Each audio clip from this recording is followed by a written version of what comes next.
Sojoji sun hallaka mai hadawa Boko Haram bam a Sambisa.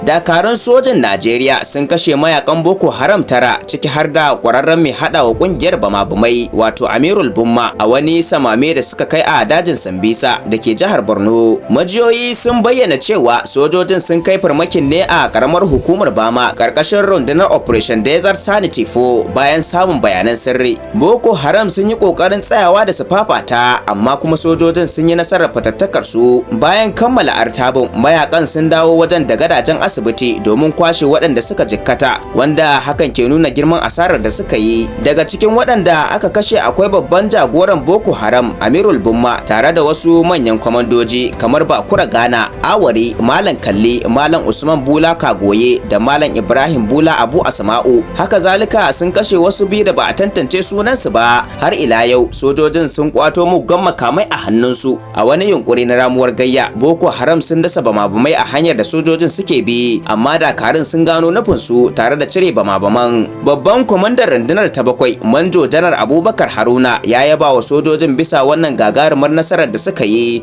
Ya jaddada cewa za su ci gaba da yaƙi da ta'addanci har sai an kawo ƙarshensa a Najeriya. Ƙarshen rahoton kenan. Abba Hassan.